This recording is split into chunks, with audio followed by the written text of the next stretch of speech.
Bonjour à toutes et tous. Je suis ravie de vous retrouver aujourd'hui et avant toute chose, je tiens à vous souhaiter une très joyeuse nouvelle année calendaire.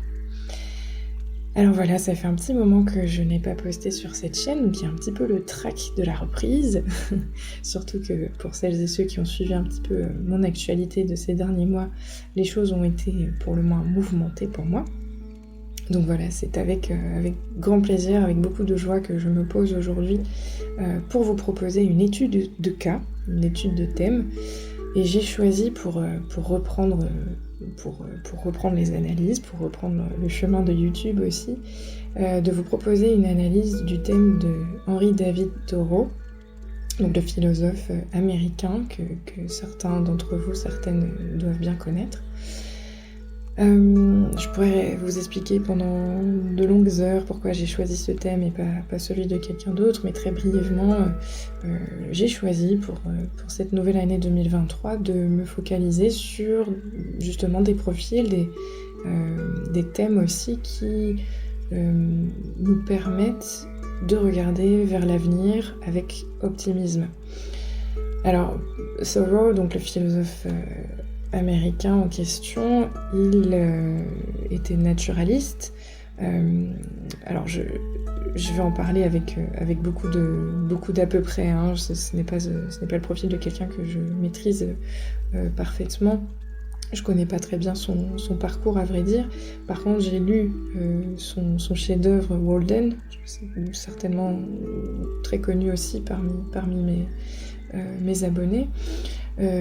Qui a été, on va dire, à l'origine de nombreux courants qui aujourd'hui sont, à mon avis, importants à suivre.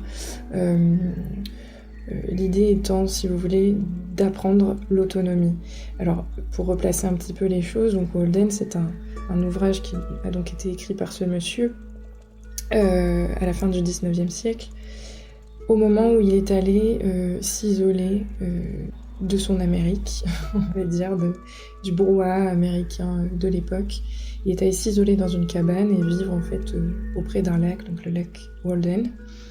Et dans cet ouvrage, il décrit la nature avec une poésie vraiment magnifique. C'est un très très beau livre qui est très très bien écrit. Se présente un peu comme un journal, mais catégorisé. C'est-à-dire que chaque chapitre en fait est une catégorie d'observations, des diverses observations qu'il a pu produire à ce moment-là. Et donc tout l'intérêt de cet ouvrage finalement, c'est d'une part cette description de la nature qui est encore une fois très très poétique, très très belle et qui suffit à elle-même finalement. Et puis aussi toute cette description qu'il fait du contexte de l'époque. C'est un philosophe qui a beaucoup milité contre la ségrégation noire, qui a beaucoup remis en question justement les injustices que la société dans laquelle il vivait à l'époque perpétuait à l'égard des personnes qui étaient jugées moins qu'eux. Et donc je trouve ça très très très d'actualité, évidemment. Et puis comme je le disais, c'est un monsieur qui a beaucoup inspiré en fait les courants actuels d'autonomie. Enfin bref, voilà, comme je disais, je pourrais m'arrêter pendant 3 heures pour vous expliquer les raisons de ce choix, mais peu importe finalement. Je voulais donc, voilà, je découvre en fait son thème au moment où je tourne cet audio, d'où mes balbutiements. Et puis comme depuis mes dernières vidéos, je vous expliquais, j'avais tout intérêt à développer mon énergie Gémeaux, donc à apprendre à vous parler de façon plus spontanée, avec moins de préparation, pour vous proposer aussi davantage de vidéos, hein, parce que sinon c'est vrai que je peux passer énormément de temps à préparer des vidéos et je n'ai plus ce temps. Depuis l'arrivée de mon petit bébé, j'ai beaucoup moins de temps évidemment à consacrer à la préparation des vidéos. Bref, voilà pour cette très longue introduction. Alors sans plus attendre, on va plonger justement dans le thème, donc je le découvre encore une fois avec vous.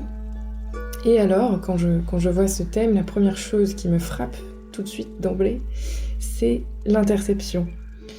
L'interception, c'est, je vous le rappelle, un axe de signes, donc 2 signes qui ne reçoivent aucune cuspide, c'est-à-dire dans lesquels les 2 signes ne tombe aucun trait noir, aucun des 12 traits noirs qui divisent la roue zodiacale en 12 maisons. Donc, aucune maison, aucun champ d'expérience n'est concerné par ces signes. En l'occurrence, les signes interceptés sur ce thème, ce sont le poisson d'une part et la Vierge d'autre part. On dit dans ce cas que le poisson est intercepté en maison 1, puisque la maison, la cuspide qui précède le signe, si vous regardez bien, c'est la cuspide de la maison 1, c'est-à-dire l'ascendant. Et de l'autre côté, donc la Vierge est interceptée en maison 7. Même raison, la cuspide qui la précède, c'est la maison 7, donc le descendant. L'axe maison 1-7, si vous me suivez depuis un moment, vous avez déjà dû m'entendre dire qu'il s'agit pour moi de l'axe relationnel.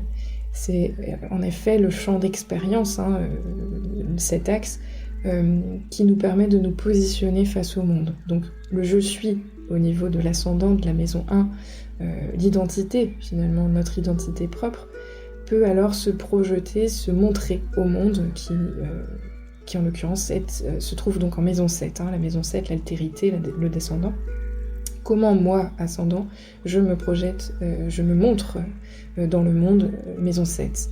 Qui suis-je, moi, ascendant, face à l'altérité, descendant, maison 7. Donc toutes ces questions-là, on va dire, prennent une importance capitale sur ce thème, puisqu'il y a interception dans cet axe. Interception de l'axe, donc Poisson-Vierge, qui est un axe, Poisson-Vierge, que je caractérise souvent avec les termes confusion, irréalité, mais aussi serviabilité. Ce sont des personnes, quand elles ont cet axe Poisson-Vierge placé au niveau de la maison 1 et de la maison 7, donc ça peut être aussi quand c'est le cas sur l'ascendant et le descendant, donc sans interception, qui vont avoir tendance à être très très présentes pour les autres, qui vont avoir tendance à s'oublier en fait au profit des autres, à être beaucoup dans l'aide, beaucoup dans le côté un petit peu sauveur. Vous voyez, on va retrouver beaucoup ce fameux triptyque bourreau, victime, sauveur dans cet axe-là, avec un penchant assez marqué sur le côté sauveur. Bon, encore une fois, on n'est jamais sauveur sans être victime, évidemment. Ni sans être bourreau. Je vous renvoie bien sûr à cette théorie psychologique très très connue et très partagée aujourd'hui sur les réseaux. Donc déjà, voilà, c'est la première chose que je repère sur ce thème, c'est cela. C'est quelqu'un qui, a priori, avait cette tendance-là. Une difficulté peut-être à se positionner face à l'altérité, une difficulté peut-être aussi identitaire. J'oserais le dire ici, puisque c'est le poisson qui est intercepté, le poisson qui est enfermé dans la maison 1. Le poisson, encore une fois, est un signe qui amène de la confusion, qui amène une forme de doute aussi. Donc un doute dans la maison 1, c'est un doute vis-à-vis de l'identité, vis-à-vis de la définition de soi. Qui suis-je ? Qui suis-je réellement ? Il y a quelque chose d'éthéré au niveau de la définition identitaire ici chez cette personne. Alors, je poursuis, je pourrais bien sûr tergiverser pendant des heures sur l'interception, mais ce que je vois d'autre d'emblée, donc bien sûr ça va être qu'il y a des astres qui sont interceptés. On n'en a pas du côté de la maison 7, donc en Vierge, on n'a rien, dans un premier temps en tout cas. Par contre en maison 1, on retrouve 3 astres, on va dire bien lourds. On retrouve Saturne, qui est ici rétrograde à 5 degrés 27 des Poissons. On retrouve Chiron, qui est également rétrograde à 22 degrés des Poissons. Et on retrouve Pluton, rétrograde, encore une fois, à 25 degrés des Poissons. Alors là, forcément, du coup, ces 3 archétypes vont colorer la personnalité de cet homme, vont colorer sa personnalité avec, comme je disais, quelque chose d'assez lourd. Pourquoi ? Parce que Saturne, déjà, on est sur du plomb, le plomb saturnien. Pluton, il y a quelque chose, c'est le maître des enfers, c'est Hadès, donc on retombe encore dans quelque chose de souterrain ici. Et puis on a Chiron qui est ce que j'appelle la blessure primordiale dans un thème, et qui marque aussi du coup la personnalité de cet homme. Déjà on commence fort parce que Saturne en maison 1 intercepté rétrograde, et qui plus est en Poisson, c'est une énergie qui est très très difficile à porter. C'est un peu comme avoir un boulet à la cheville tout le long de son existence. Il y a donc ici déjà une personnalité saturnienne, mais personnalité saturnienne extrêmement tourmentée, je dirais. Pourquoi ? Parce que Saturne en Poisson, qui plus est rétrograde encore une fois, et intercepté du coup, ça va être je dirais une interception des limites, une interception des règles. Donc une grande difficulté à éprouver les limites, les règles, et donc une grande difficulté avec, de manière générale, je dirais le patriarcat. Donc la société dans laquelle on évolue, enfin toutes les règles propres à cette société. C'est pas forcément le cas, évidemment, quand on a Saturne en maison 1, je dirais même au contraire, mais ici c'est vraiment le fait de cette interception placée dans le signe des Poissons qui efface entre guillemets l'impact saturnien limitant, castrateur, et la rétrogradation. Tout ça mis ensemble nous donne vraiment un archétype saturnien qui est comme bâillonné. Hein. La difficulté toutefois c'est qu'il est bâillonné dans la maison 1. Donc c'est-à-dire que ce monsieur a certainement dû lutter toute sa vie contre un Saturne qui a cherché à ressortir à la surface, qui a cherché à s'exprimer malgré tout. Ça, on le voit, je trouve, justement, dans sa manière d'écrire. C'est qu'il y a chez ce monsieur une manière extrêmement rigoureuse de faire état de ses observations, que je trouve, moi, très saturnienne. Mais qui est un Saturne, encore une fois, qui ne trouve à s'exprimer que par le biais de l'écrit, en l'occurrence, des observations. C'est comment je fais sortir cet archétype saturnien de ma personne, des tréfonds de mon identité. Ce Saturne, encore une fois, est enfermé à l'intérieur de l'identité de ce monsieur, et plutôt que d'être castré par l'extérieur, c'est presque lui-même, finalement, qui vient s'imposer une forme de rigueur, une forme d'intransigeance aussi, certainement, avec lui-même. Pas facile à porter, vraiment, pas facile à porter ce Saturne. Pour ce triptyque, encore une fois, un Poisson rétrograde intercepté. D'autant plus que, voilà, plus loin, on retrouve donc deux astres, pas des moindres, Chiron d'une part, Pluton, je l'ai dit. Chiron, la blessure primordiale, ça va représenter, dans un thème, cette blessure au moment qui se forge en fait au moment de la toute petite enfance, quand à un moment donné les parents ne sont pas en mesure, les parents ou en tout cas les personnes qui nous entourent quand on est tout petit, n'ont pas été en mesure de répondre à un besoin fondamental du petit enfant. Ça nous arrive à tous parce que par définition on n'est pas parfait, on ne peut pas répondre en tant que parent, on ne peut pas répondre parfaitement en tout point, tout le temps, aux besoins de nos enfants, même si on le souhaite, ce n'est pas possible. Et bien cette blessure se forge donc à ce moment-là, et ce qu'il se passe, c'est que la construction psychique de l'être en devenir se forge sur cette blessure malgré tout, parce qu'il faut bien continuer à grandir, même si tous nos besoins ne trouvent pas réponse à l'extérieur. Il n'y a rien de dramatique là-dedans, on passe tous par là, et cette blessure, elle est encore une fois nécessaire. Hein. Ça va aussi peut-être faire la particularité de tout à chacun. Ici, cette blessure se trouve interceptée en Poisson dans la maison 1.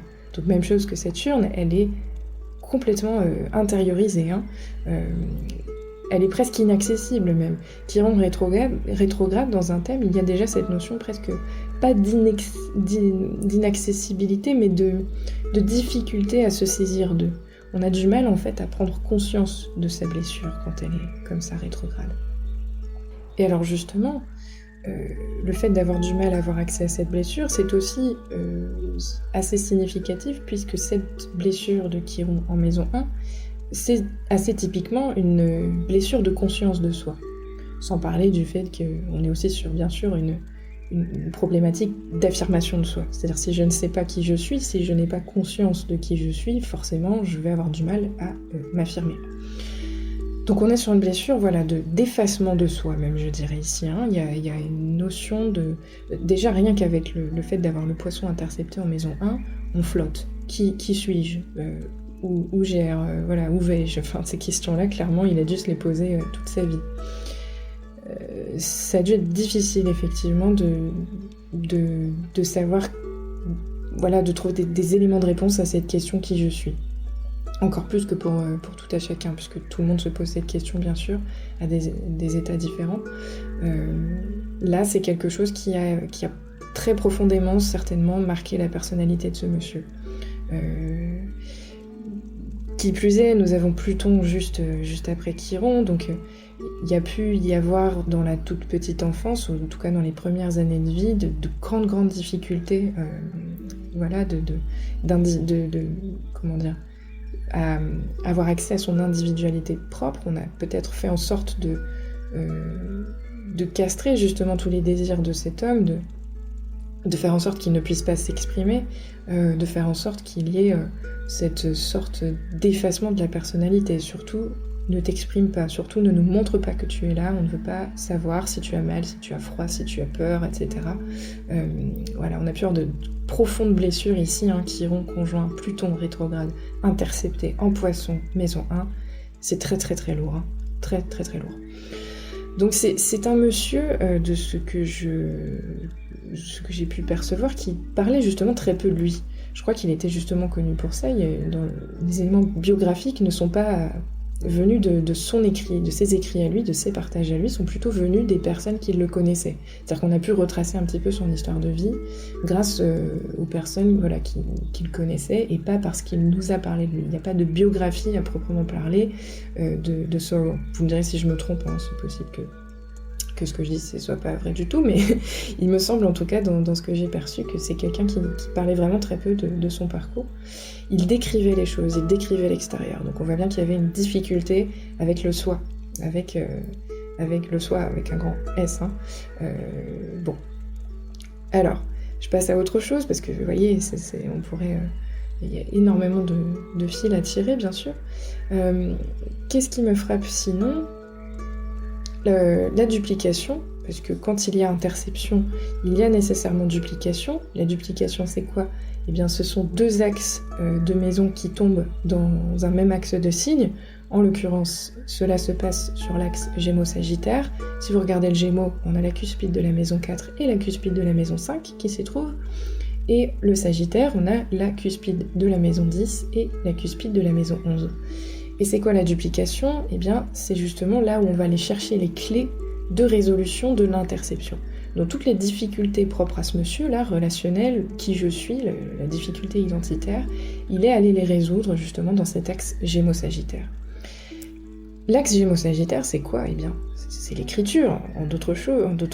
Plein d'autres choses qu'on peut trouver sur cet axe, il y a quand même ça. Il y a quand même cette notion de transmission via des idées, transmission des convictions, partage autour des croyances. Voilà, quoi de mieux que la discipline philosophique, finalement, pour illustrer l'axe Gémeaux-Sagittaire. Je pense que tout est dit, donc effectivement, ce monsieur, pour aller travailler son identité, travailler ce fameux « je suis », il a dû en passer par l'écriture et donc par l'exploration de ce Gémeaux, de ce Sagittaire. Alors si on regarde les astres concernés, c'est intéressant, on a Vénus en Gémeaux uniquement, et puis en Sagittaire, on retrouve pas moins que trois astres majeurs, je dirais, qui sont certes transgénérationnels, donc beaucoup moins individuels, mais c'est intéressant vu le thème qu'on a en face des yeux. On a Jupiter rétrograde au premier degré du Sagittaire, donc chez lui, en plus dans la maison 9, donc doublement chez lui, donc bien sur le thème d'un philosophe, pas de doute. On a Uranus qui est également rétrograde à 12 degrés du Sagittaire dans la maison 10, qui est ici culminant d'ailleurs, donc c'est la planète au zénith, qui se trouve au zénith au moment de la naissance de ce monsieur. Et puis on a Neptune rétrograde également à 22 degrés du Sagittaire, qui est exalté en Sagittaire, et donc qui se trouve aussi dans la maison 10. Alors, ce trio, là, Jupiter, Uranus, Neptune, on est bien sur une histoire de conviction, de je vais creuser à fond mes convictions, mes croyances, qu'est-ce qui fait sens pour moi. Alors surtout Jupiter, bien sûr, Jupiter maîtrise le Sagittaire, maîtrise la maison 9, maîtrise aussi historiquement les Poissons. Donc on voit bien ici que ce monsieur, comme je disais, a dû en passer par la sphère des idées, la sphère philosophique en l'occurrence, pour résoudre son conflit intérieur, pour résoudre toutes ces difficultés identitaires et définitoires. Donc peut-être que cette question du qui je suis s'est transformée en dans quel monde suis-je ? Dans quel monde est-ce que je me trouve ?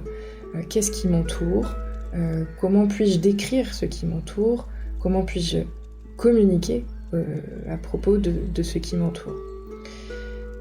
Alors, Uranus est ici donc culminant, comme je vous disais, rétrograde, et Uranus c'est le maître du thème. Pourquoi ? Parce que l'ascendant est en Verseau.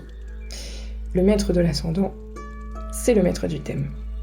Alors c'est intéressant également, puisque ce monsieur, comme je le disais, il y avait ce petit côté controversé, il a beaucoup remis en question les pratiques de son époque, la société de son époque, et puis il y a ce côté vraiment avant-gardiste, révolutionnaire à sa manière, c'est-à-dire dans le sens visionnaire, mais dans le sens aussi, et là peut-être qu'on le retrouve avec Vénus au fond du ciel, c'est dans le sens comment revenir aux sources, comment revenir à la nature, comment observer ce qui se passe autour de moi et finalement décider de suivre plutôt les règles naturelles plutôt que de suivre les règles civilisationnelles. Pardon, c'est la reprise, on voit bien que c'est compliqué.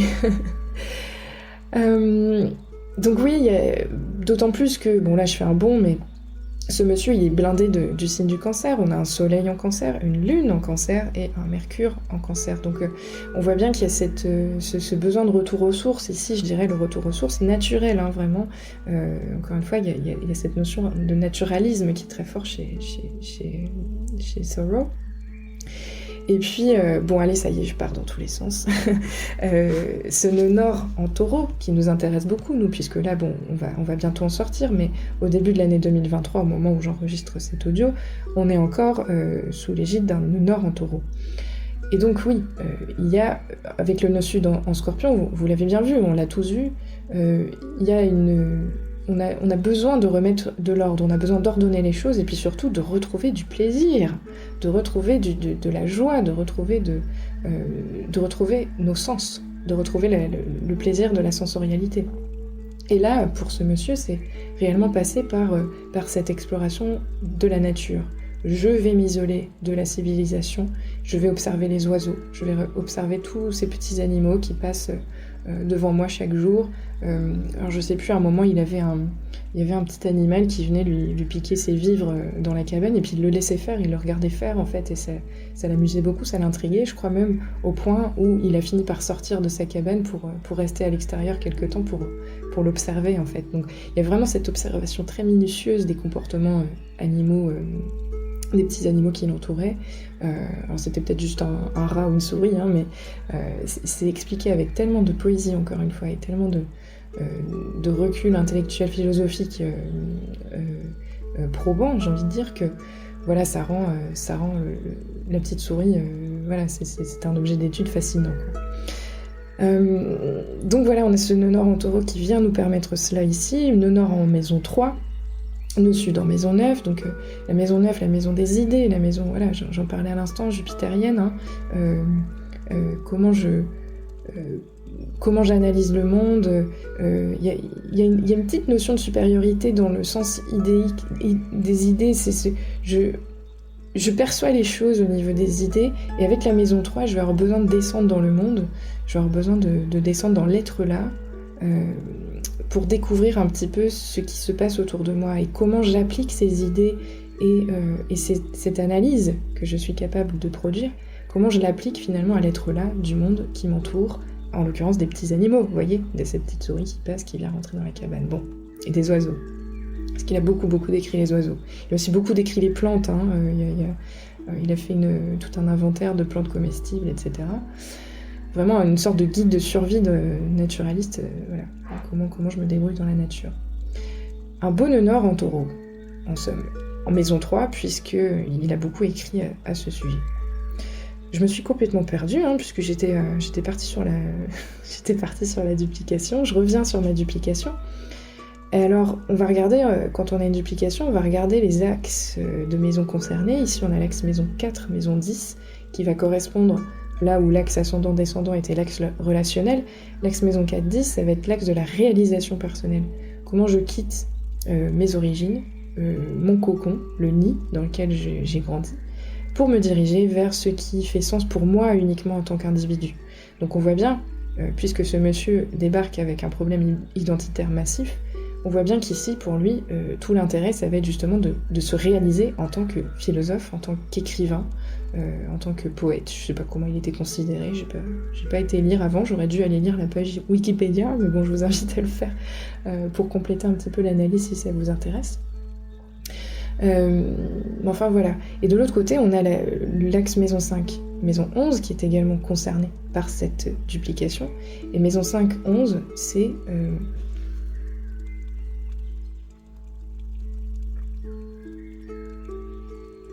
Et l'axe maison 5, 11, c'est les projets, c'est la réalisation par les projets. C'est donc un projet de livre, un projet d'écriture, puisqu'on est sur l'axe Gémeaux-Sagittaire, un projet de partage, de transmission. Donc on voit bien, encore une fois, que c'est par ce biais-là que ce monsieur trouva à se réaliser et trouva certainement au bout du compte qui il était, hein, c'est-à-dire un être parmi les êtres, un être dans le monde du vivant, dans le monde naturel.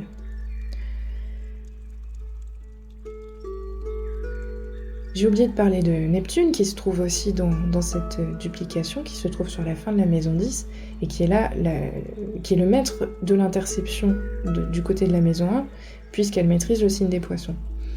Donc toutes les clés de résolution se trouvent effectivement là au niveau de cette maison 10, au niveau du milieu du ciel, au niveau de la réputation finalement aussi qu'il s'est forgée. Ce sont ses idées que l'on connaît, hein. C'est son inspiration. Neptune, c'est l'inspiration. C'est tout ce qu'il a pu projeter par le biais de ce miroir neptunien dans ses livres, dans ses idées, dans ses communications. Ce monsieur était profondément inspiré autant par ce qu'il percevait autour de lui, avec ce nœud nord qui l'invitait directement à le faire, mais pas que, on va voir Mars aussi, hein, qui se trouve en Taureau. Autant inspiré par ce qui l'entourait et par le vivant que par des idées vraiment au sens platonicien, c'est-à-dire qu'il allait chercher dans l'au-delà, pour le dire avec mes propres mots, dans le divin, il allait chercher là-haut finalement une forme d'inspiration qui lui permettait de mieux voir ce qui se trame ici sur la Terre, et donc sur la nature, de revenir en ce sens aux sources naturelles. Très intéressant ce profil, hein. Je trouve très très beau. Et effectivement, on ressent toute la poésie qui découle de cette personnalité. Alors, je passe, parce que le temps commence à tourner. Les autres choses qui me frappent ensuite, ce sont mes fameuses figures géométriques, dont j'ai déjà eu l'occasion de vous parler à plusieurs reprises sur cette chaîne. Ici, moi, j'en vois 3, en fait, comme ça, paf, au premier coup d'œil. Je vois un triangle mineur qui se forme entre Saturne, d'un côté, qui est en trigone à la Lune, de l'autre, qui, eux, tous les deux se trouvent en sextile à Mars. Et donc voilà, on a ce petit triangle mineur qui se forme, qui est une figure typiquement mercurienne, donc de communication. Quand on trouve un triangle mineur comme ça, isolé un peu sur un thème, on a l'idée d'une communication particulière, d'une manière de s'exprimer particulière, qui va le plus souvent être utilisée à des fins justement de transmission ou de partage. Enfin voilà, on va avoir cette forme de communication particulière qui va être utilisée pour justement à des fins de réalisation personnelle, hein, aussi définitoire ici, puisque c'est en lien avec ce fameux Saturne qui est bâillonné à l'intérieur. Bon. L'autre figure géométrique qui me frappe d'emblée, c'est un iode qui pointe sur le soleil, qui serait...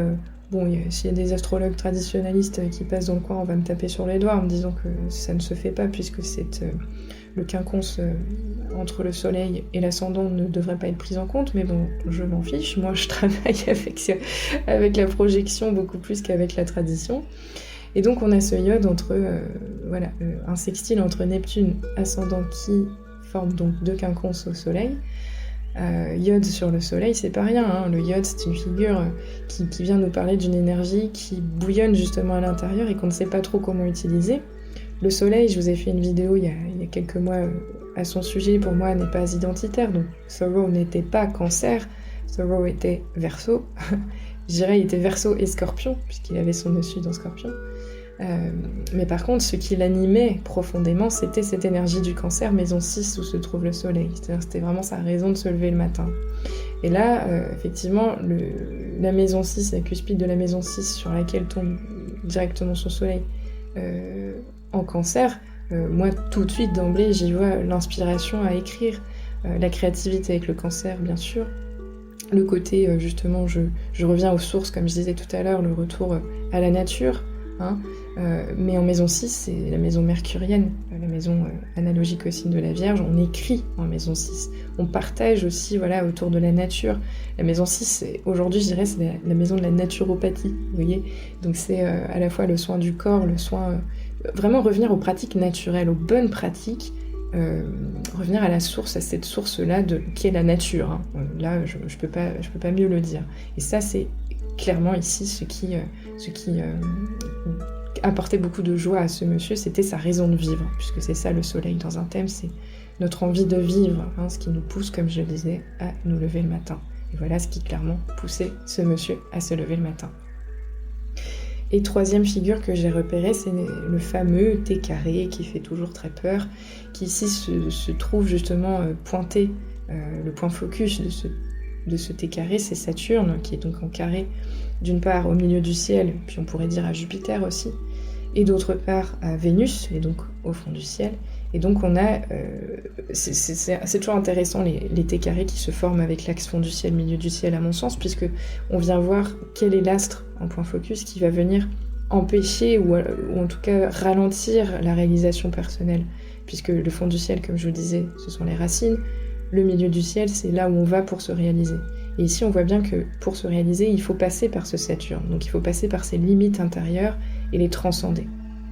Et je trouve, encore une fois, à la lecture de ce monsieur, je trouve que les limites saturniennes ont été parfaitement transcendées. Il a vraiment réussi à récupérer cette rigueur à des fins créatrices. Et c'est très beau, c'est très beau ça. C'est très inspirant pour une saturnienne comme moi. Et quand on a un T carré, je vous en ai parlé sur la dernière vidéo où je parlais du T carré, enfin c'était pas la dernière vidéo, mais une de mes dernières vidéos là, l'été dernier je crois. Je vais aller chercher en face ce que j'appelle un point focus complémentaire, point focus fictif. Et il s'agit tout simplement du point opposé au point focus du T carré. Donc le T carré ici c'est Saturne, hein, à 5 degrés 27 des Poissons. Donc de l'autre côté, à 5 degrés 27 de la Vierge, on trouve le fameux point focus. Et là, bon, ça n'a pas tant d'importance que ça, mais c'est dire qu'il se complétait, ce monsieur, avec justement ce qu'il trouvait au 5e degré de la Vierge de l'autre côté. Encore une fois, dans ses rencontres, par exemple, il a pu rencontrer des personnes avec des astres très importants au niveau de ce 5e degré de la Vierge, qui ont pu le faire avancer dans cette histoire de réalisation personnelle, hein. Ça a pu être des transits aussi, des planètes qui, à des moments donnés, sont passées au niveau de ce 5e degré de la Vierge, qui lui ont permis voilà, de sortir encore un peu plus de sa zone de confort. Bon, voilà, ça j'en ai déjà parlé dans une autre vidéo, donc je ne m'arrêterai pas davantage là-dessus. Qu'est-ce que je pourrais dire d'autre? Alors, bon, il y a beaucoup de choses, hein, bien sûr, qu'on peut dire, mais ce sur quoi je m'arrêterai ensuite, ce serait certainement la lune noire qui se trouve ici au degré... j'arrondis moi, hein, passé 30 minutes, j'arrondis au degré supérieur, donc 29 degrés 53, pour moi on est à 0 degré du Taureau. Donc ce monsieur il a une lune noire vraie, comme vous pouvez le voir, qui tombe au degré 0 du Taureau. On voit bien que le Taureau, c'est d'ailleurs assez drôle puisque c'est son nom de famille, est très représenté dans ce thème, à la fois par le nœud nord, donc il y a vraiment une boussole, hein, le Taureau pour lui, mais aussi par cette lune noire, et par Mars. Alors la lune noire déjà, la lune noire vraie, j'en ai pas trop parlé moi sur cette chaîne encore, je vais le faire prochainement je pense, ou alors je vais vous proposer des ateliers d'ailleurs d'approfondissement de la lune noire, j'adorerais faire ça, c'est un peu dangereux peut-être, mais j'ai très hâte de pouvoir le faire. En tout cas voilà, juste quelques mots brièvement, dans ma pratique, puisque par contre c'est un point du thème que j'analyse beaucoup dans les analyses quand vous venez me consulter. J'utilise 3 calculs différents de la lune noire. J'utilise Lilith, qui n'apparaît pas pour moi sur ce thème, c'est la plus connue en fait, celle avec la demi-lune et la petite croix en dessous, qui apparaît sur son thème, je l'avais noté quelque part à 8 degrés du signe du Taureau, donc on reste bien dans le Taureau. Donc j'utilise ce premier calcul, Lilith, j'utilise celui qui apparaît ici, donc Lil entre parenthèses 0, qui correspond pour moi à la lune noire vraie, qui est donc à 0 degré du signe du Taureau, et puis j'utilise un troisième point que j'appelle la lune noire fantôme, dont Luc Biget et les autres ne parlent pas et qui est connu sous le nom de Waldemath. J'utilise ce troisième point avec beaucoup de méfiance toutefois, parce que c'est un point qui, par expérience, en vous accompagnant, j'ai pu observer, fait remonter beaucoup de choses, j'ai envie de dire refoulées, enfin qui vient en tout cas beaucoup nous faire travailler avec l'inconscient. Donc ça par contre, ce troisième point, j'en parle même pas ici, vous voyez, j'en parle vraiment que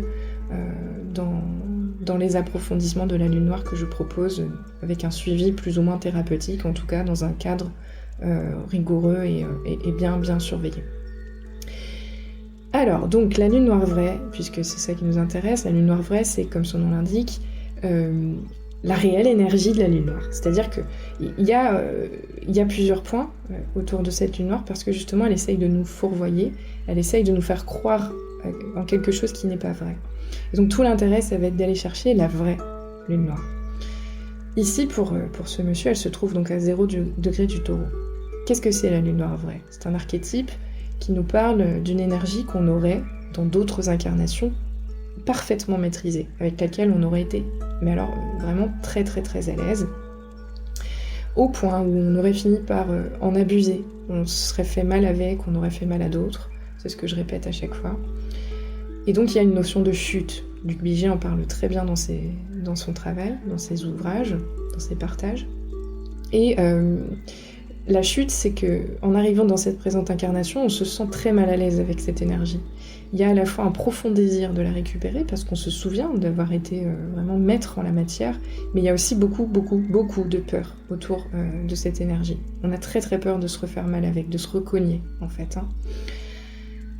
Et donc, voilà, ici c'est intéressant puisqu'on a un monsieur qui a un nœud nord en Taureau, donc on l'invite bien à venir récupérer cette énergie, même si c'est pas dans la même maison. La lune noire vraie ici est dans la maison 2, qui est analogique aussi d'ailleurs à cette énergie du Taureau, pas loin de Mars. Donc on voit bien que l'énergie d'affirmation se trouve à cet endroit-là, du premier décan du Taureau en l'occurrence avec Mars et la lune noire. Donc très intéressant ce profil encore une fois, puisque moi, ce que je retiens de lui, en l'ayant lu, c'est cette énergie du Taureau. Donc on voit bien qu'il y a eu une réalisation qui a certainement été très difficile avec ce Saturne, de réappropriation de mon énergie, de ce qui je suis. On retrouve aussi une notion identitaire dans la lune noire. C'est juste que ça va être très difficile, généralement, pour nous d'aller chercher cette énergie. C'est d'ailleurs pour ça que Luc Biget raconte qu'on va aller compenser sur le point opposé à la lune noire, qui s'appelle en l'occurrence Priape, et qui ici se trouve dans le signe du Scorpion. Donc souvent, on va aller jouer une sorte de masque social qui va être ce Priape, donc ce point opposé à la lune noire, qui nous permet de ne surtout pas aller chercher, là, ici, sur le thème de Taureau, l'énergie d'affirmation, l'énergie de réalisation personnelle, l'énergie même, je dirais, d'individuation. Donc, il a préféré, je crois, établir un portrait de la nature, de ce qui l'entourait, que de vraiment faire du développement personnel, quoi, pour le dire avec les termes d'aujourd'hui. Il s'est vraiment intéressé au monde plutôt que de s'intéresser à sa petite personne. Voilà. Il y a quelque chose d'assez remarquable comme ça qui est, pour le coup, vraiment digne d'un ascendant Verseau. Bien sûr, qui je suis la communauté. On pourrait presque le dire comme ça. Mais je suis la communauté à l'ascendant parce que je suis aussi capable de transmettre avec une très grande générosité de cœur. Ça, c'est le lion au descendant. Bon, allez, bref, je m'arrête là. Je sais, c'est très court, c'est certainement très frustrant parce que je ne dis pas grand-chose. Je dis à la fois beaucoup de blabla et puis finalement, je ne fais que parler des points en superficialité. Mais c'était, voilà, une manière de reprendre, une manière de vous redonner quelques billes, une manière de nous replonger dans le bain aussi. Et puis de dire 2-3 mots de ce thème, du thème de cet homme très inspirant, par ailleurs. Voilà, je vous retrouverai bientôt pour d'autres vidéos, puis pour des annonces aussi. avec beaucoup de joie et avec beaucoup de plaisir aussi. À très bientôt.